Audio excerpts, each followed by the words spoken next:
दोस्तों नमस्कार। आज हम आपको ले चलते हैं पूर्वांचल के लोगों की उस जीवन रेखा पर जिसका नाम है टांडा कलवारी पुल यानी अंबेडकर नगर बस्ती पुल। अगर आप नेशनल हाईवे से टांडा होकर गुजरते हैं तो सावधान हो जाइए, क्योंकि एक सप्ताह बाद यह पुल पूरी तरह से बंद होने जा रहा है। जी हाँ, ये वही पुल है जो लुम्बिनी दुद्धी हाईवे पर स्थित है।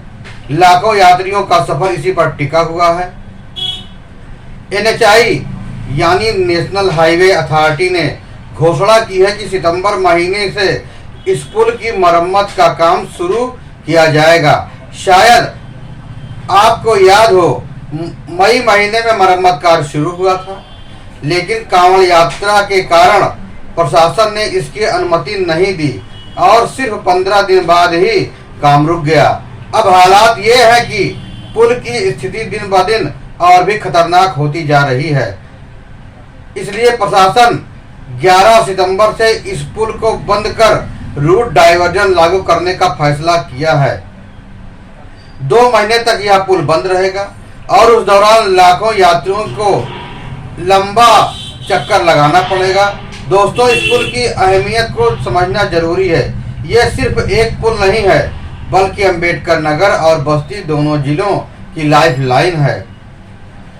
इस पुल का आधा हिस्सा टांडा में है और आधा हिस्सा कलवारी में है, यानी ये पुल 2 जिलों को ही नहीं बल्कि पूरे पूर्वांचल के 20 जिलों को एक साथ जोड़ता है। इस पुल की कहानी 2006 में शुरू होती है। तब सेतु निगम ने करीब 100 करोड़ 19 लाख रुपए की लागत से इसका निर्माण शुरू किया था। कुल 2 किलोमीटर और 231 मीटर यानी 2.25 किलोमीटर से भी लंबा ये पुल, जो पूर्वांचल का सबसे बड़ा पुल है। इस पुल में कुल 72 खंभे लगाए गए हैं। इस पुल पर रात में अंधेरा रहता है क्योंकि पुल पर लाइट नहीं लगाई गई है। नेशनल हाईवे बनने के बाद पुल पर यात्रियों का दबाव बढ़ गया है और यही दबाव इस पुल के लिए मुसीबत बन गया है। बेयरिंग से लेकर खंभे और ऊपर की सतह तक सब जगह दरारें पड़ गई हैं। जगह जगह पैच उखड़ गए हैं।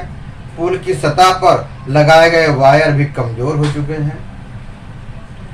स्थानीय लोग कहते हैं कि अगर जल्द मरम्मत न हुई तो बड़ा हादसा हो सकता है। इसलिए प्रशासन ने बिना देरी किए पुल को बंद करने का निर्णय लिया है। अब सवाल उठता है कि जब पुल बंद होगा तो यात्रियों को का क्या होगा। जो लोग बस्ती से आजमगढ़ या बनारस जाते हैं उन्हें 70 किलोमीटर लंबा चक्कर लगाना पड़ेगा। यानी अब बस्ती जनपद के यात्रियों को कलवारी चौराहे से राम जानकी मार्ग होते हुए घनघटा बाजार चौराहे आना पड़ेगा और फिर घनघटा बाजार चौराहे से बिड़हल घाट पुल होकर अंबेडकर नगर के आलापुर तहसील आना पड़ेगा। इसके बाद चाहे रामनगर होते हुए नेवरी अंडरपास होते हुए टांडा आइए या फिर मकरही से हसवर होते हुए टांडा आइए।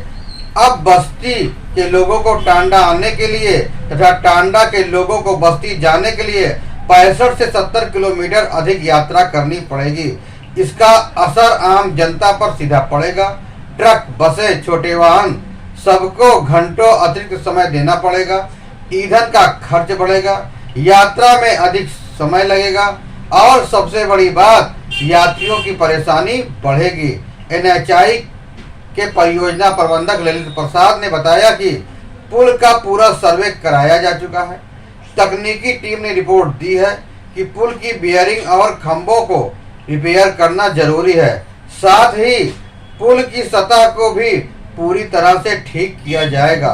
2 महीने का समय इसलिए रखा गया है ताकि काम बिना रुकावट के पूरा हो सके।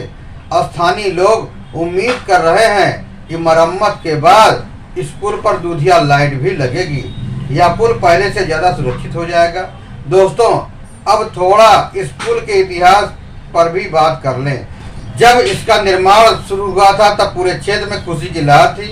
लोगों को लगा कि अब उनका सफर आसान हो जाएगा, लेकिन जैसे जैसे यातायात का दबाव बढ़ा, ओवरलोडिंग बढ़ी, वैसे वैसे पुल कमजोर होता चला गया। यात्रियों ने कई बार प्रशासन को चिट्ठी लिखी, लेकिन कार्रवाई धीमी रही। अब जब मामला गंभीर हुआ तो NHAI हरकत में आया। मरम्मत के बाद यह पुल कितने साल और चलेगा ये तो वक्त ही बताएगा, लेकिन अभी के लिए यात्री परेशानियों से जूझने को मजबूर होंगे। यात्रा लंबी होगी, समय और पैसा दोनों ज्यादा खर्च होंगे। सवाल ये भी है कि क्या 2 महीने में काम पूरा हो जाएगा?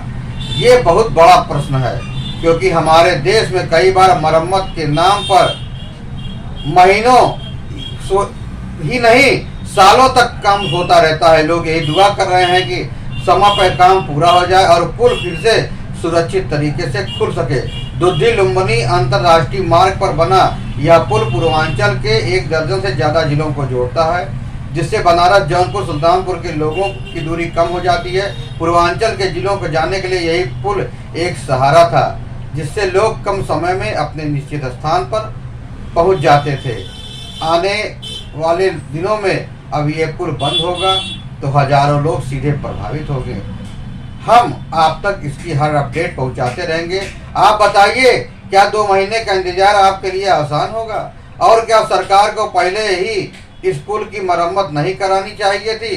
नीचे कमेंट बॉक्स में अपनी राय जरूर दें। वीडियो को लाइक करें और शेयर करें ताकि लोग भी सतर्क हो सकें। आपको यह खबर कैसी लगी? फिर मिलेंगे नई जानकारी के साथ, नई खबरों के साथ। तब तक के लिए जय हिंद, वंदे मातरम।